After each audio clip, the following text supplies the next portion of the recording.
Ok, donc c'est la conversation. Chaque bouchée compte. Se nourrir est un acte citoyen. On accueille donc Myriam Malao, Jason Mansang, Gabriel Levieunois et avec à la modération Monsieur Philippe Courreau. Donc je vais laisser la parole à Philippe pour introduire un petit peu tout le monde. Bien, bonjour à tous, merci de votre présence parmi nous. Donc, pour introduire le débat, je vais quand même faire une introduction qui, j'espère, ne sera pas trop longue. Pourquoi se nourrir est un acte citoyen, avant de laisser chacun des exposants développer le sujet. C'est un peu ce dont on parlait ce matin quand on parlait de système alimentaire qui va donc de la production agricole et jusqu'à la fourniture d'intrants pour les agriculteurs, jusqu'à la consommation finale, avec toutes les étapes de transformation, de mise en marché. On voit bien finalement que l'acte d'achat d'un produit alimentaire dans un magasin, dans un restaurant ou pour aller faire la cuisine chez soi, finalement a des répercussions sur l'ensemble du système alimentaire. Et donc effectivement, quand on a bien ça en tête, on peut considérer que, en tout cas, l'acte d'achat, se nourrir, a une incidence sur, on va dire, sur le climat, sur la planète, sur l'environnement, sur tout un tas de choses. Et effectivement, donc depuis quelques années, on tend maintenant à responsabiliser le citoyen et le consommateur sur les conséquences de son acte d'achat.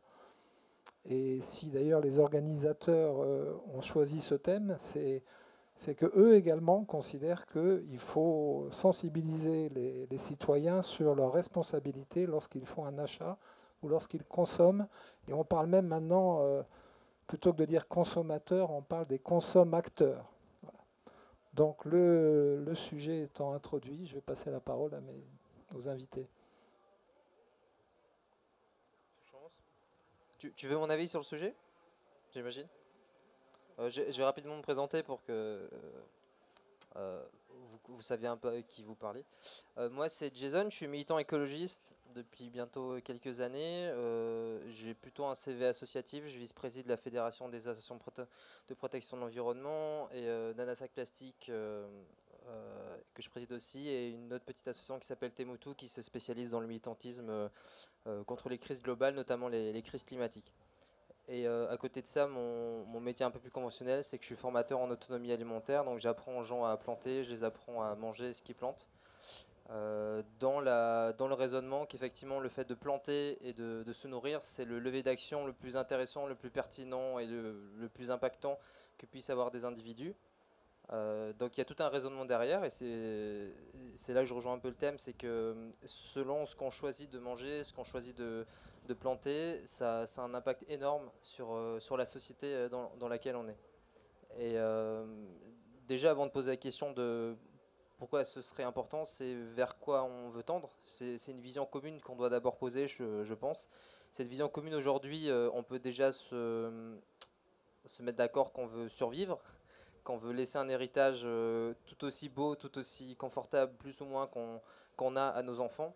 Et dans ces objectifs-là, les crises environnementales sont totalement à prendre en compte. Et ce que j'aime dire, c'est que notamment la crise climatique, la destruction de la biodiversité, c'est des facteurs limitants de la survie des sociétés humaines, particulièrement dans les nations insulaires.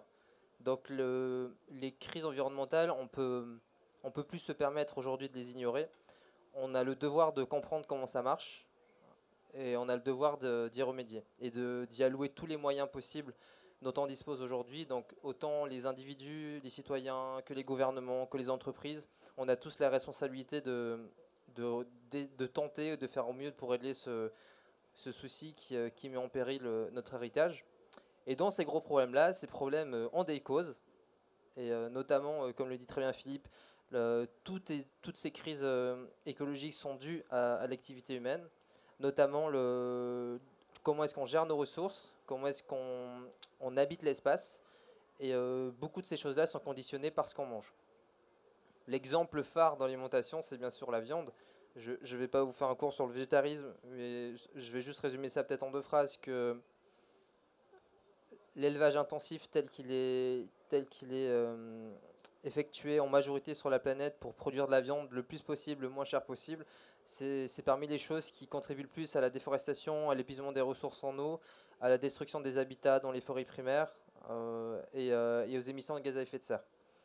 Donc c'est le levier d'action le plus intéressant de diminuer l'élevage industriel, l'élevage de masse, et donc in fine de la consommation de viande.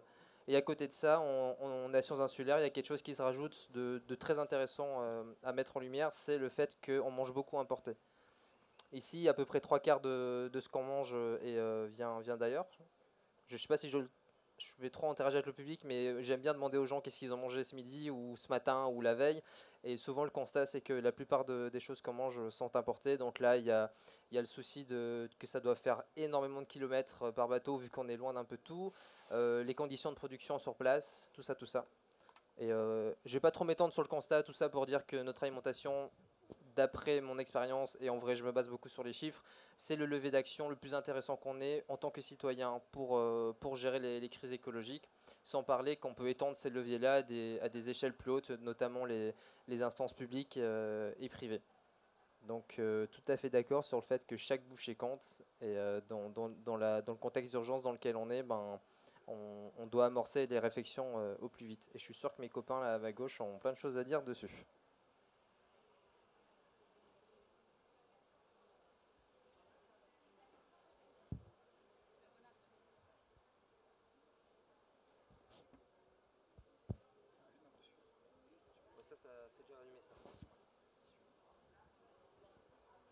Bon après-midi tout le monde. Je pense que tout le monde me connaisse un petit peu déjà. Je ne vais pas du tout aller de là, mais moi c'est Myriam Malao. Je viens du Vanuatu. En fait, le sujet chaque bouchée compte, moi je le prends comme ça. Je mets l'exemple du marché. Au marché, nous avons tous les légumes possibles que nous pouvons trouver. Ce ne sont pas des produits importés. Ce sont des produits du pays. Et donc, quand on parle du Vanuatu, on se dit, le Vanuatu, il est pauvre. Non, il n'est pas pauvre. Le Vanuatu est très riche en culture. Et ce qui est à ça, c'est que c'est un des pays les plus heureux du monde. C'est ce qu'on dit. Et autre chose, c'est qu'au marché, ce que nous avons pu faire, ce que nous avons créé avec nos idées à nous, on a mis ensemble. C'est que quand nous, on fait la cuisine au marché, on met tout ce qui est déchets du marché et on fait avec un petit biogaz. Le marché, on a déjà notre biogaz. C'est-à-dire un gaz que nous pouvons l'utiliser pour faire la cuisine. Et ça, on a fait ce projet pilote au début d'année et maintenant, ça marche au marché. Donc, ce qui veut dire que c'est tout un cycle. Nous avons les agriculteurs. Ensuite, les agriculteurs, quand ils amènent au marché, nous la faisons cuire. C'est mis dans notre assiette, dans toutes les couleurs que vous voulez. Et ensuite, quand c'est mis dans notre assiette, tous les déchets que nous avons, qu'est-ce que nous faisons? Ça va à deux choses. La municipalité crée ce qui vient d'appeler ici le fait de remettre la terre encore en route pour replantage. Et ensuite, dans l'autre, c'est le gaz qu'on fait avec pour pouvoir ensuite, nous le rachetons pour pouvoir cuisiner au marché. C'est tout un cycle. Donc, ce qui veut dire que le produit que tu as au marché, que tu le mets là, moi avec Gabi, nous allons avoir plein d'idées pour faire avec ça. Le koumala, par exemple, tu le mets là, moi je vois déjà 10 plats avec ça. Le manioc que tu peux le mettre là, moi je vois déjà 10 choses à faire. Les fruits que tu vois là, moi je vois plein de choses que tu peux faire et c'est merveilleux de voir Gabi faire ça. Et c'est ça qui est bien. Et ça nous pousse aussi à dire que notre jeune génération, 10 ans après, moi je voudrais qu'il y ait une génération saine. C'est ça que le Vanuatu il veut. Cette génération qui est saine. On n'est plus des produits importés. On veut des fruits du marché. On veut du fruit du jardin. Les papayes. Vous avez quoi Mélène, les pastèques, des ananas. On veut tout ça que ce soit. Et je ne vais pas du tout parler fort dans ça. Je reviens à dire, c'est nous, notre assiette à nous. Même toi, qu'est-ce que Tu te dis déjà, qu'est-ce que tu veux manger? J'arrive ici à Tahiti. C'est très bon, tous les plats sont très bons. J'ai presque tout vu en tant que plat. Mais moi, j'ai mon goût à moi. J'ai mon goût à moi personnel. Je ne vais pas tout le temps manger du poisson cru. Je ne vais pas tout le temps manger de la viande crue. Moi, ce que j'aime surtout, c'est des choses naturelles. Tu me donnes juste un morceau de taro, tu me donnes juste un poisson, et c'est bon, c'est assez pour moi. Et quelque chose de vert, et c'est tout. Je ne vais pas plus loin que ça. Mais je pense que j'ai un petit peu expliqué ce qu'il y a. Merci. Merci Myriam. Donc moi je m'appelle Gaby Levieunois, je suis un chef activiste et je suis restaurateur aussi. Et pendant le salon, on a produit quelques recettes avec Myriam et d'autres acteurs impliqués. On a produit des recettes à base de produits locaux. Voilà. J'aime bien le thème, pas seulement sur le côté acte citoyen, mais sur la bouchée. J'aime bien le fait de parler de la bouchée parce que c'est pas forcément quelque chose sur lequel on va s'attarder. Donc on a eu la chance un petit peu en amont, grâce à Marie, de pouvoir aussi poser des questions et vous poser des questions sur ce salon. Donc on a été sollicité en amont pour aussi poser ce genre de sujet. Parce qu'on n'a pas vraiment l'occasion de poser des sujets de réflexion, on va dire de parole, sur la notion de bouchée. Donc la bouchée, alors plutôt mouth bite, c'est en anglais, elle vient un petit peu d'une démonstration que j'ai voulu faire aussi sur pourquoi dans la bouchée il y a un concentré de tout un univers externe qui va ensuite rentrer à l'intérieur de nous. Au final, on dit chaque bouchée compte, mais chaque bouchée a compté pour devenir qui nous sommes aujourd'hui. Les cellules qui composent notre corps aujourd'hui, qui font fonctionner notre esprit, Wallace, cellules qui te permettent de me regarder et toute cette énergie que tu as pour le nous, aujourd'hui, elle est passée par ta bouche, elle est aussi passée par ton nez, par la respiration. Donc la démonstration, en fait, de interroger notre bouchée, à chaque bouchée, c'est de se dire, finalement, dans cette bouchée, il y a le cuisinier, il y a l'agriculteur, il y a le soleil qui a chauffé vos légumes. Il y a en fait un concentré des capacités et des faisceaux d'une toute une société qui nous alimente. Il y a les politiques publiques qui vont être mises en place, qui sont mises en place pour favoriser la consommation de produits locaux dans les cantines. Donc, se pose la question, si on considère la bouchée et toutes les personnes qui ont contribué à la préparer, notre environnement, comment faire pour améliorer, comment faire pour augmenter, améliorer cette bouchée, pour qu'elle nous fournisse l'énergie nécessaire pour grandir, pour échanger, pour relationner. Donc voilà pourquoi on a pris aussi ce thème, la bouchée. Et comment l'améliorer? Mais comment mieux la fabriquer? Donc ça va être le contenu. Mais comment améliorer la relation qu'on peut avoir à cette bouchée? Et la grande difficulté, c'est que quand on dit chaque bouchée compte, c'est que c'est très difficile de s'imaginer, je ne sais pas pour vous, madame, qui avez l'air encore très jeune, le nombre d'années que vous avez mangé constitue qui vous êtes aujourd'hui. Donc ça veut dire que c'est difficile de se rappeler peut-être la première bouchée et que cette première bouchée constitue une expérience, un vécu, une culture et que c'est important à un moment donné de se dire que chaque petite bouchée a constitué qui nous sommes depuis la nuit des temps, depuis toutes nos généalogies, d'où l'importance de regarder d'un peu plus près ce que constitue cette bouchée.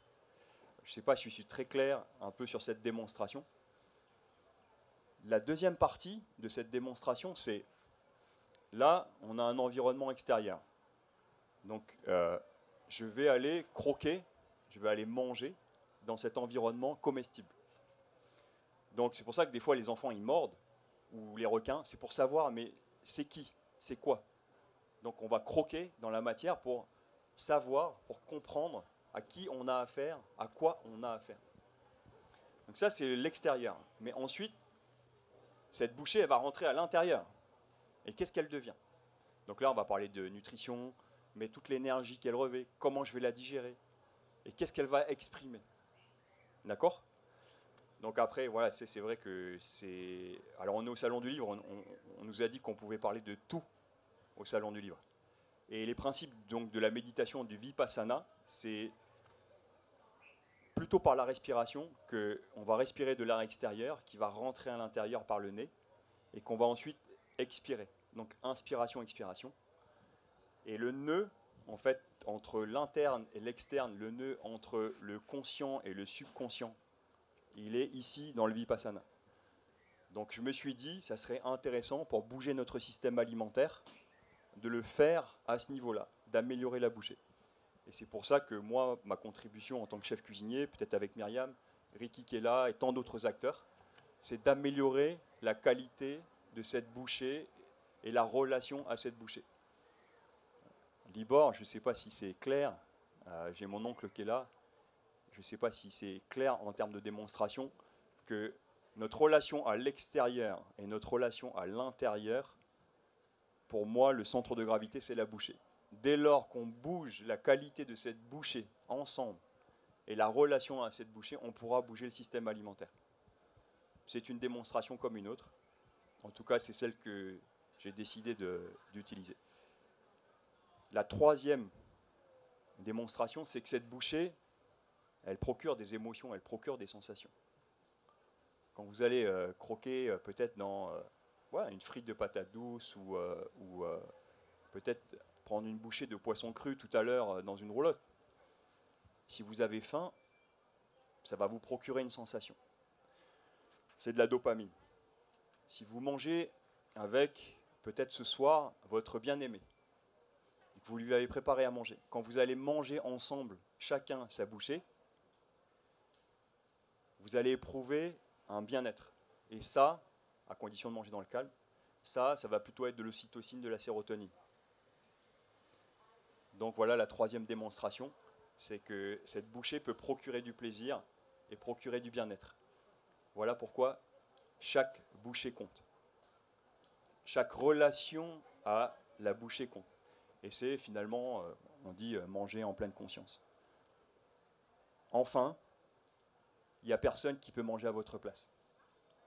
Et c'est là, quand on parle d'acte citoyen, je ne sais pas si quelqu'un a déjà été gavé de force, mais quoi qu'il arrive, il y a un choix à faire quand on mange. C'est pour ça qu'on parle d'acte citoyen. C'est que finalement, se cacher, et je vais parler un peu en tant qu'activiste, derrière le fait que oui, c'est l'industrie agroalimentaire, oui, c'est la faute de un, j'ai pas été éduqué, oui, c'est la... Il y a des circonstances atténuantes, on est d'accord. Il y a de la publicité partout, mais à un moment donné, qui tient la fourchette? Okay, j'ai pété l'ambiance. Non, en tout cas, merci pour ces premiers échanges, où là, tu as beaucoup développé, chaque bouchée compte. Alors après, se nourrir est un acte citoyen. Moi, je voulais simplement également aborder le sujet des politiques publiques de l'alimentation. En fait, il faut savoir que l'alimentation est depuis la nuit des temps, c'est-à-dire en fait depuis que les civilisations existent, ça a toujours fait partie des politiques publiques.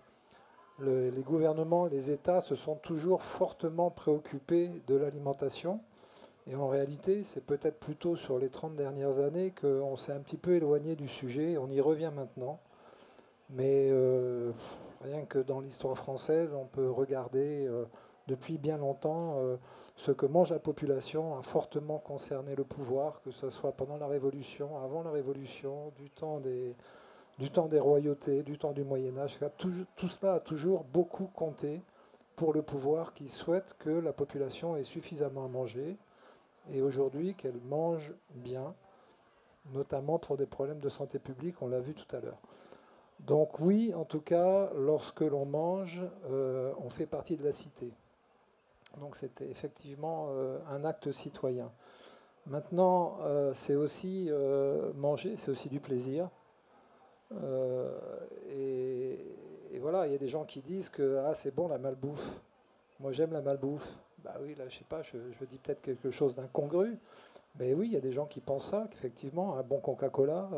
Voilà. Donc on voit bien que c'est très ambigu, et on voit bien qu'effectivement, chaque fois qu'on mange, chaque fois qu'il y a un acte d'achat, un acte alimentaire, on se positionne, on va dire, dans des choix de société. Voilà. Donc c'est compliqué, on n'en a pas forcément conscience. Et c'est le sujet de la discussion. Donc vous allez nous éclairer un petit peu, nous dire, vous, comment vous le vivez dans vos activités au quotidien. Intéressant un peu cette notion cette idée de plaisir dans tout ça. Moi, à côté de ça, je suis aussi ce qu'on appelle un militant antispécisme, c'est-à-dire que j'aime quand on considère le vivant tout aussi important parce qu'il est vivant, et de ne pas avoir un peu une vision utilitariste de la nature, que la nature a une valeur en soi et que sa valeur n'est pas définie d'à quel point est-ce qu'elle peut être instrumentalisée par les humains. Et dans cette idée-là, il y a beaucoup la notion d'arrêter de manger des animaux, le végétarisme, le végétalisme. Et c'est des remarques qu'on a souvent quand on est végétarien, de oui, mais tu manges que des graines et des feuilles, ça n'a pas de goût. J'ai deux choses à dire là-dessus. Premièrement, c'est beaucoup des questions d'habitude. Je pense que c'est important de poser un contexte qu'on a grandi dans une culture culinaire qui semble avoir des frontières, qu'on a du mal un peu à explorer ce qu'il y a derrière, et justement ce genre de choses qui peut être vécu comme des contraintes, de dire ok, à partir de maintenant je ne vais plus manger de viande, qu'est-ce qui me reste, ça ouvre un peu un champ d'exploration que moi j'ai expérimenté, qu'on est beaucoup expérimenté. Pareil pour les produits locaux. Je ne sais pas si vous avez, en mai de l'année dernière, je me suis lancé un genre de petit défi de manger 100% local pendant un mois, et c'était une contrainte. C'est encore pire que pas manger de viande, pour vous dire.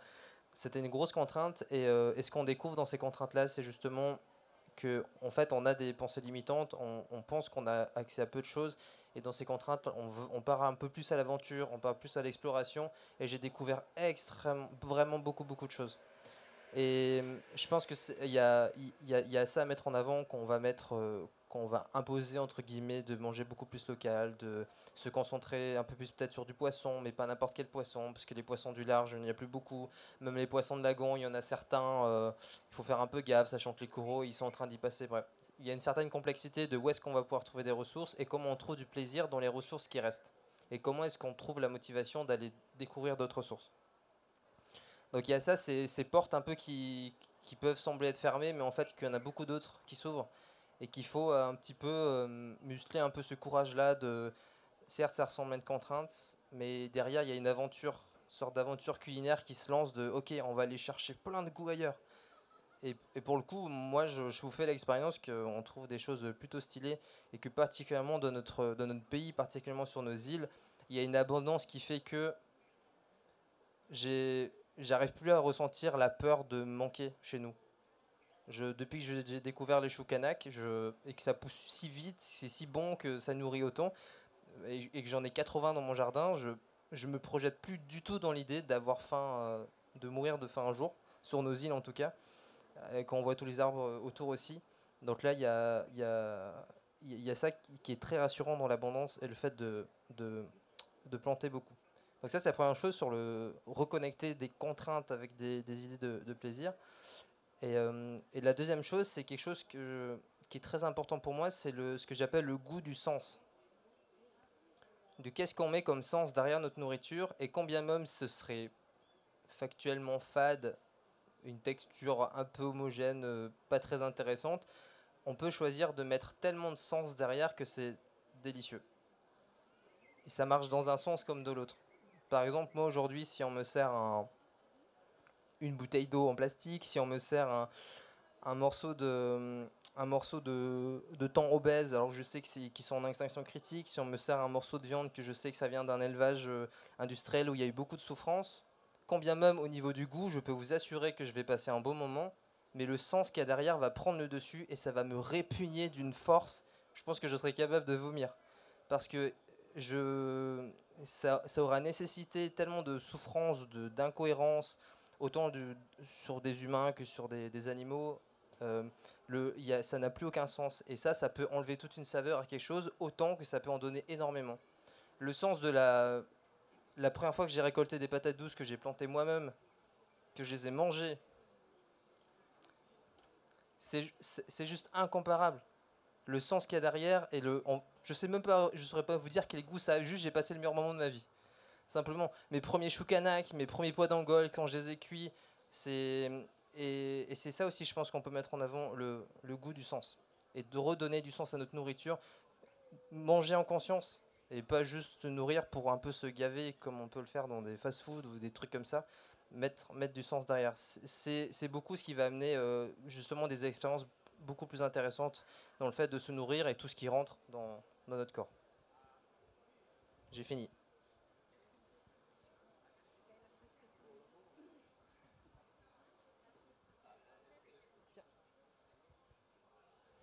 En fait, il a presque tout dit. Moi, en tant que cuisinière, en fait, ce qu'il y a, c'est que à la maison, juste simplement, je pense déjà à nourrir ma famille. Et quand je cuisine quelque chose, je pense d'abord, quand il va goûter ça, qu'est-ce qu'il va dire? Ensuite, je me dis, ce que je mets dans la marmite, c'est qu'est-ce qu'il va faire quand il va manger ça? Cette bouchée déjà, quand il va le recevoir dans sa bouche, et puis après, des mois après, comment il va devenir? C'est tout ça qui est dans ma tête et qui me fait réfléchir quand je suis dans la cuisine. Ça, c'est chez moi. Mais quand je suis au marché, c'est tout à fait pareil. Tous les clients qui arrivent, quand je fais cuire la viande ou le poisson, ou quelle viande qu'il y a, ou les choux, quand il y a des demandes de végétariens et tout, je me dis déjà qu'est-ce que je dois mettre pour l'aider, lui.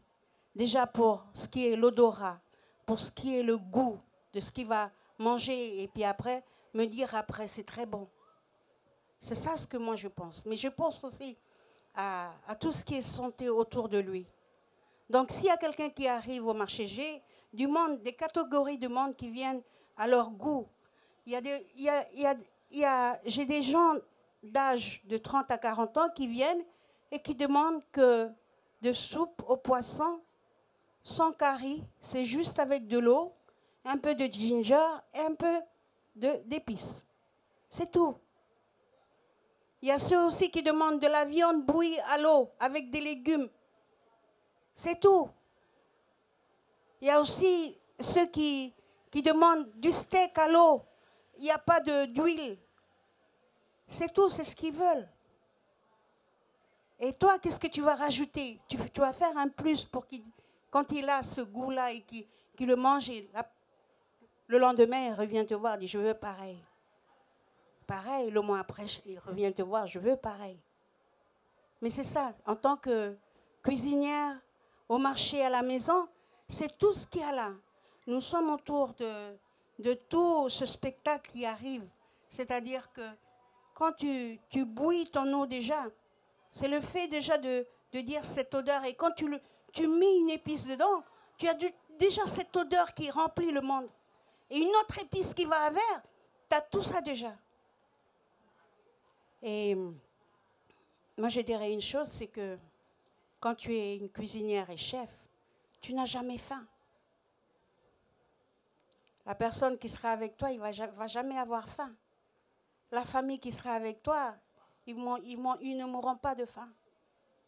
Et toute la communauté qui sera avec toi, ils ne mourront pas de faim. Ils auront plus de choses encore à manger. Ça, c'est au niveau de la cuisine. Maintenant, quand on arrive côté agriculteur,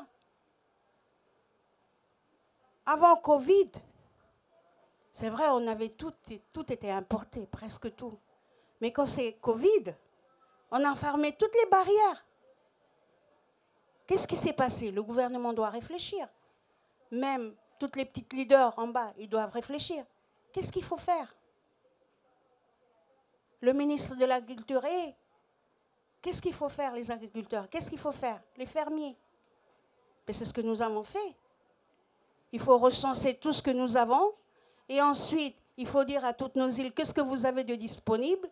Et ensuite, mettre en œuvre que tous ceux qui vivent même en ville, faire des petites baguettes gardening. Baguettes gardening, c'est des petits jardins d'épices. Ou c'est des petits jardins où tu peux mettre 2 pieds de choucana qui peuvent pousser assez vite. C'est ça. Et je reviens à ce que lui dit. C'est tout ce cycle que quand tu fais ton propre jardin et que tu le mets dans la marmite et que après ça vient dans la bouche de ta famille ou de tous ceux qui viennent pour te voir pour manger, ça fait plaisir. C'est ça. Ça fait vraiment plaisir. Et j'ai des catégories qui sont comme ça, qui sont végétariens, pareil comme lui. Et quand ils commencent déjà à être végétariens, c'est fini. Tu fais une viande qui est très très bien ou du poisson qui est très très bien, il ne va plus vouloir. Il a gagné son combat. Moi je dis ça, c'est gagner son combat. Il a gagné son combat parce que un jour, quand on aura le cyclone, ou un jour, quand on aura le tsunami, ou dans 10 ans ou 20 ans plus tard, quand nous serons engloutis, ou 30 ans plus tard, nous serons engloutis, parce qu'il faut penser ça maintenant. Eh bien, c'est la survie. Hein. Il va manger vers, algues, tout ce qu'il y a. Il va pouvoir se subsister.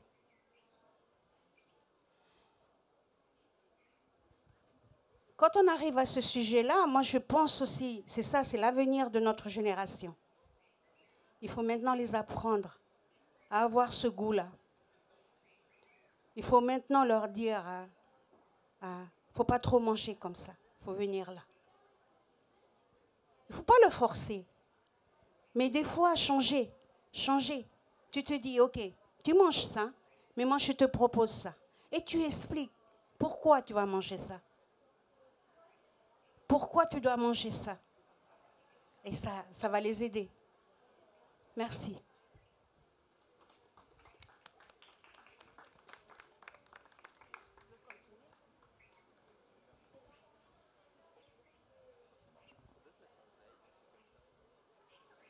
Ouais, donc pour la bouchée et le goût de cette bouchée, si je peux me permettre, c'est chacun à la limite il fait ce qu'il a envie par rapport à ce qu'il a envie de manger. Ça c'est peut-être un acte citoyen, mais c'est un acte individuel.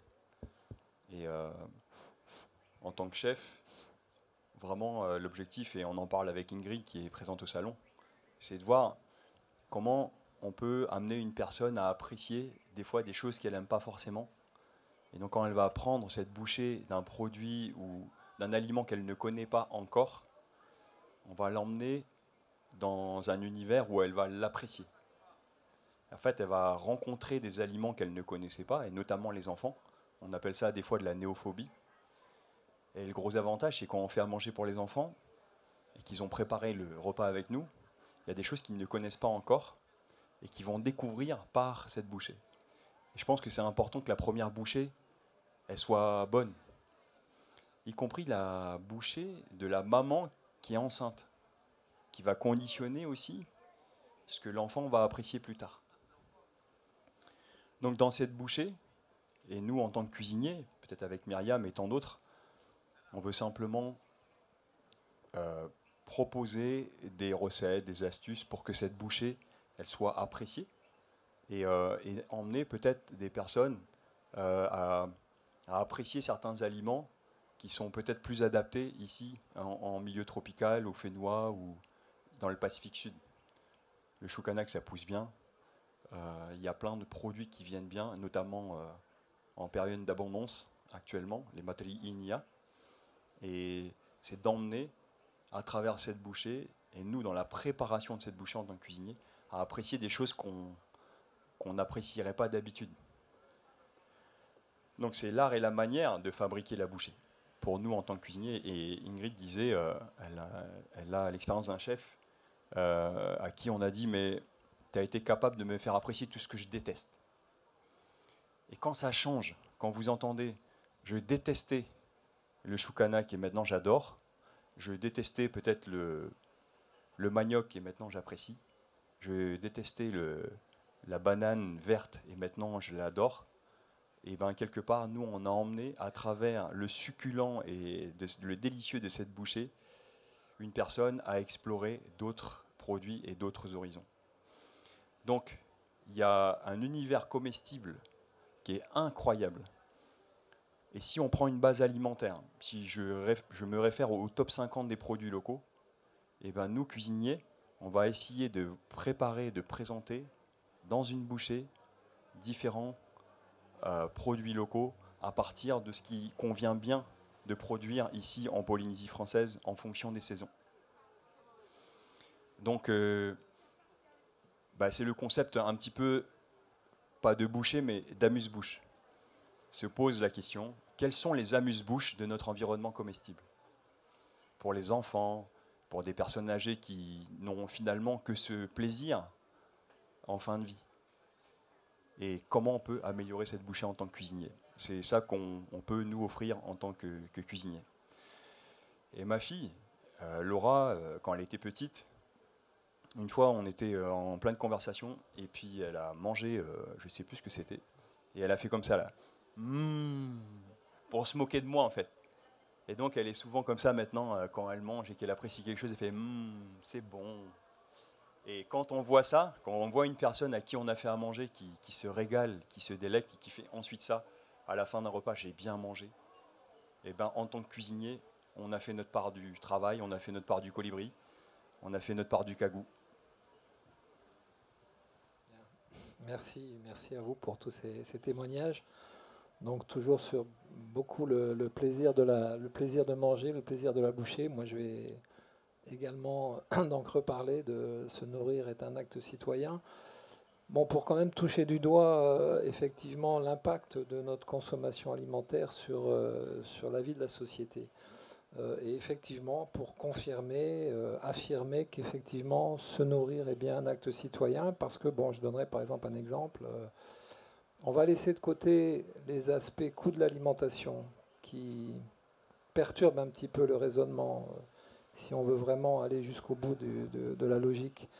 Mais lorsque, par exemple, on décide d'acheter un produit estampillé agriculture biologique plutôt qu'un produit agriculture conventionnelle, ça signifie beaucoup de choses et il y a beaucoup d'impact effectivement derrière ce type d'achat.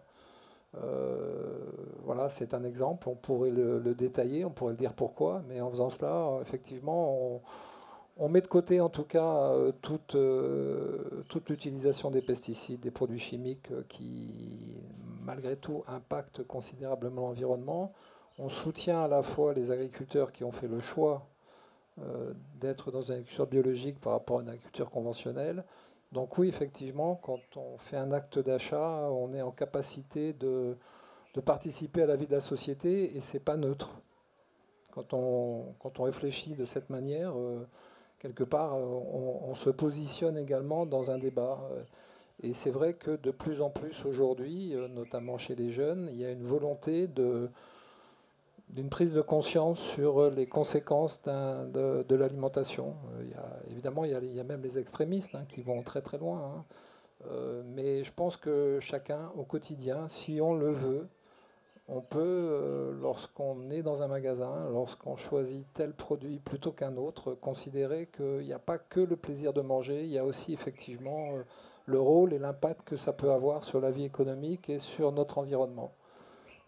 Décider d'acheter un produit local, décider de ne plus manger de pommes et de poires importées et de faire systématiquement appel à l'ananas, à la papaye ou à la mangue, c'est, je pense, effectivement, entre guillemets, un acte citoyen, alors qu'on apprécie ou qu'on n'apprécie pas, qu'on a envie de faire ou qu'on n'a pas envie de faire. Mais le fait est que, et je crois que c'est important qu'on en ait conscience, le fait est que ça compte. Voilà. Je crois que c'est important de le rappeler. Je suis avec mes 10 minutes de flottement. Est-ce qu'on peut laisser le public poser des questions s'il en a? Et si jamais, je vous laisserai continuer les 10 minutes restantes. Est-ce qu'il y a des questions dans le public? Ou même des commentaires ou des rajouts, des compléments d'informations? Non? Tu peux continuer du coup, Gab. Difficile, hein, c'est le syndrome d'endormissement après déjeuner. En général, ouais. On a un peu moins faim. Oui, sur l'acte citoyen, c'est un problème majeur aujourd'hui, c'est un défi. Hein. L'acte de manger, c'est quand même un défi majeur du XXIe siècle. Aujourd'hui, les choses sont posées. En fait, la messe, elle est dite. Qu'on ait des moyens ou pas, enfin, on partage tous la même biosphère. Donc on parle d'anthropocène, Ma'atupu, Ma'ahotu, la lithosphère, l'hydrosphère, l'atmosphère. Donc on est sur cette fine croûte terrestre qui actuellement, par notre acte de manger, notre façon de consommer, est en péril. On a appelé ça la grande accélération, 5e transition alimentaire, 3e révolution verte. Enfin, les scientifiques sont assez formels. Maintenant, je vais juste prendre peut-être les expériences qui sont menées par l'industrie agroalimentaire. Et justement, eux, ils vont travailler sur la bouchée. Donc quand ils vont élaborer, par exemple, une chips, si on veut faire une chips de ourou, par exemple. Donc ils vont avoir un panel de consommateurs. Et ils vont aller déterminer le bliss point, c'est-à-dire le navet de cette chips de ourou, le succulent, le délicieux de cette bouchée. Donc ils vont parler de craquabilité. Est-ce que le croustillant est au plus haut niveau de mon plaisir? Ils vont ajouter des épices, ils vont ajouter du sel, et à ça, on peut servir une sauce aigre-douce. Donc c'est fort en sel, c'est fort en sucre, c'est fort en piquant, en épices. Et là, vous allez retrouver tout un panel de produits que vous connaissez. Donc la bouchée, eux, l'industrie agroalimentaire, ils savent très bien comment amener un consommateur à devenir limite addict à cette bouchée. Parce qu'on a travaillé justement le plaisir avec un panel de consommateurs qui vont dire eh ben moi, le croquant de cette chips numéro 7, il me convient parfaitement. Et c'est comme ça, en fait, qu'on sort un paquet avec du packaging, avec tout ce qu'il faut pour que le consommateur, à travers des publicités, puisse tendre, être attiré comme un leurre devant un poisson ou une nacre avec un hameçon qui va attraper les bonites qui sont en train de rentrer dans le lagon. Donc, il y a une espèce de leurre. Sachant aussi qu'avec le sucre, enfin, moi je suis cuisinier, si je veux d'emblée faire une sauce, une salade de papaye verte, c'est la sauce, la vinaigrette, que je vais dimensionner. Je vais prendre de la sweet chili sauce, je vais prendre du jus de citron, je vais mettre du gnocchi qui est fort en umami, en délicieux. Vous voyez? Je vais mettre un petit peu de sel, d'huile de sésame, je vais mettre des épices, et vous allez voir que votre papaye verte, qui était insignifiante avant, vous allez l'apprécier, la regarder d'une autre façon. Le problème, c'est que sucre, sel, le gras, ainsi de suite, le fumé, les lardons, les épices, c'est aussi une façon quelque part de biaiser le consommateur. Donc souvent, quand c'est pas trop cuisiné au démarrage de sa carrière, eh bien, qu'est-ce qu'on fait? On utilise tout ça. Et ce qui fait qu'on va cacher le produit. Ce qui fait que le goût du ourou à l'origine, il est caché derrière un surmaquillage en quelque sorte. Donc si le produit il est bon, il est beau, il a déjà du goût, il n'y a pas forcément besoin de venir dans cette bouchée, on va dire, biaiser le consommateur par l'image, par le fait d'impressionner. Et la bouchée, pour moi aujourd'hui, c'est plutôt un moyen de sensation. C'est pas un moyen pour impressionner qui que ce soit. Donc dans une bouchée, il y a waouh, c'est magnifique, mais après derrière, qu'est-ce qui se passe? Donc c'est plutôt derrière la bouchée, il y a quoi? Quelle était l'intention de celui qui a fait à manger? Et comment, à un moment donné, par le sucre notamment, on peut biaiser la dopamine? C'est très facile. Très très facile.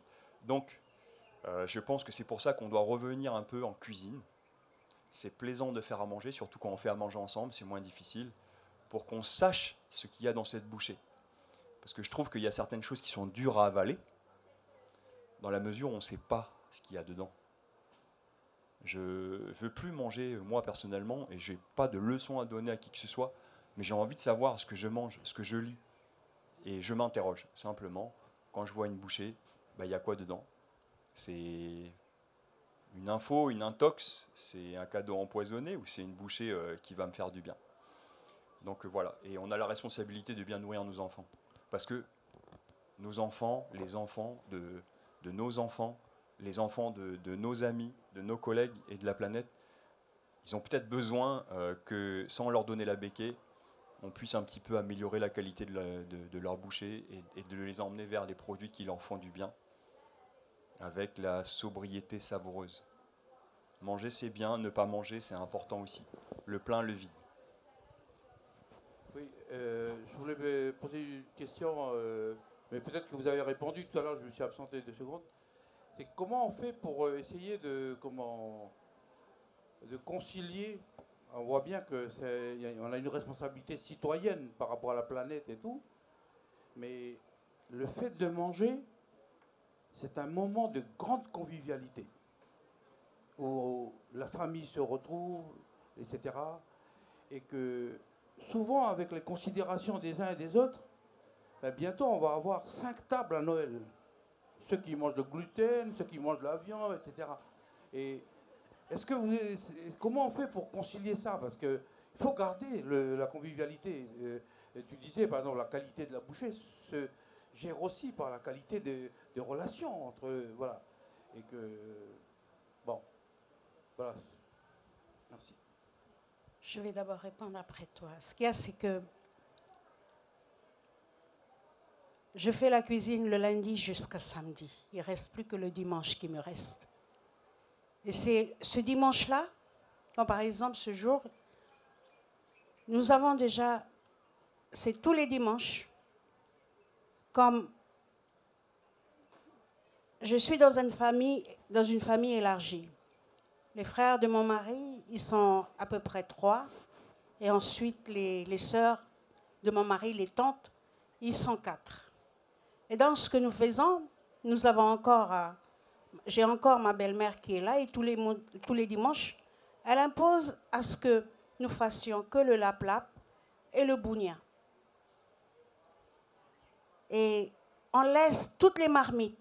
Moi-même, j'étais d'accord sur ça. Quand elle a imposé ça, je dis très bien parce que moi, je vais devoir laisser la marmite.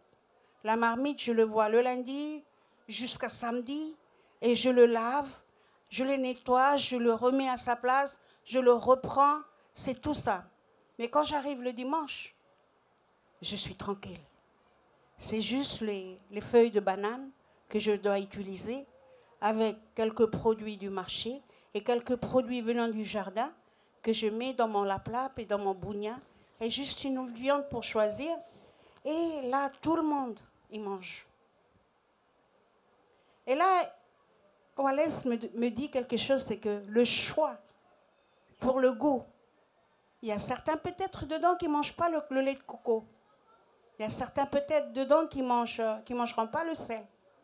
Ou certains goûteront autre chose. Mais ça nous vient tous les dimanches à ce qu'on puisse faire ce plat.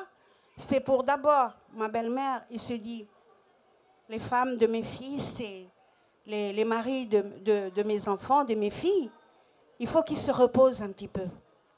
Mais les tantes, il faut qu'ils se reposent un petit peu. Il faut qu'elles se reposent de faire à manger. C'est surtout mettre un plat au feu et après l'enlever le dimanche pour que tout le monde soit réuni dans ce plat et goûter. Et cette convivialité d'être en famille et de partager toutes les petites histoires des instants avec les neveux et les nièces. C'est ça. Et quand on retourne au boulot le lundi, on sait qu'on a passé un dimanche merveilleux et on refait ça l'autre dimanche. C'est ça qui est bien. Et là maintenant, ce qu'on dit ici, c'est que le goût, ce goût-là, ce goût que tu as déjà goûté, le dimanche que tu as ce goût-là de... C'est pas seulement le laplap qui est bon et le bougna qui est bon. Mais c'est aussi le fait que quand tu as pris ce bouchée de laplap, c'est qu'autour aussi, on a une histoire entre nous. On a tout ça qui vient. C'est un lien de familiarité et c'est tout ça qui vient. Et c'est un petit peu tout, c'est l'amour à la famille. Voilà, dans la famille même. Merci.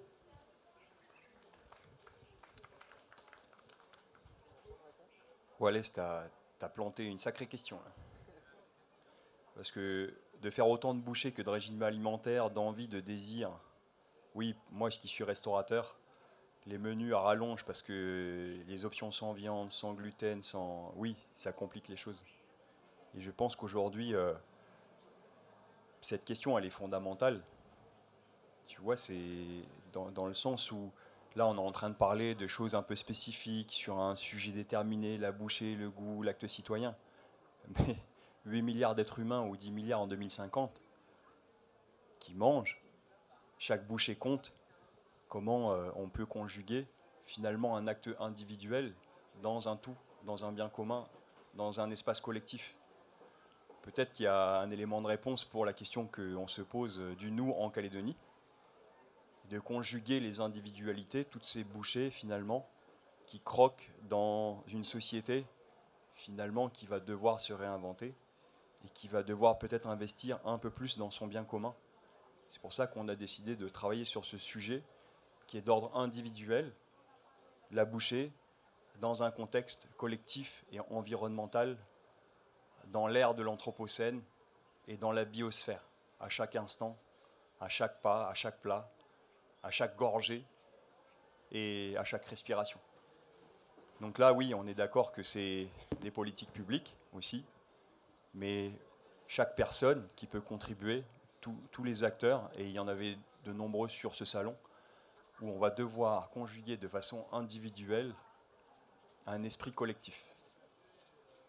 Mais on a pris la bouchée pour rendre les choses concrètes, parce que sinon, on peut rester longtemps dans des concepts. Qu'à un moment donné, eh ben, cette transition alimentaire, il faut la croquer, il faut la manger, il faut la bouffer. J'ai 5 minutes Ok. Oui, très rapide question. J'adore cette question en fait, parce que moi c'est vraiment un défi du quotidien. Je revois mes repas de Noël, mes repas de famille. Comme vous l'aurez compris, j'ai des valeurs assez fortes et un régime alimentaire qui peut sembler aujourd'hui plutôt décalé. Et moi je pense que la question à se poser dans ces cas-là, c'est qu'est-ce qui nous reste? Une fois qu'on prend en considération les régimes de chacun, qui sont les valeurs de chacun, qu'est-ce qui nous reste? Moi dans ces moments-là, je trouve que je vais prendre les grands repas de famille où notamment je suis le seul qui va pas manger de viande, qui va pas boire certaines choses. Moi, ce qui nous reste en commun dans ces moments-là, c'est juste l'envie d'être ensemble. Et en fait, moi, dans ces moments-là, ma grand-mère, par exemple, qui est toute mignonne, qui me fait des plats juste pour moi, mais en fait, dans ces moments-là, je m'en fiche de ce que je vais manger. Parce que je ne suis pas là pour manger un truc bon, je suis là pour être avec les autres, je suis là pour être avec ma famille. En soi, en vrai, je m'en fiche de ce que je vais manger. Et je pense, de un, c'est important de se rassembler là-dessus, de se concentrer là-dessus. Et après, quand on est seul, question de s'alimenter quand même, on peut se faire manger. Mais quand on est ensemble, est-ce qu'il faut donner forcément la priorité à ça? En tout cas, moi, je pense qu'on passe un meilleur moment si on se concentre plus.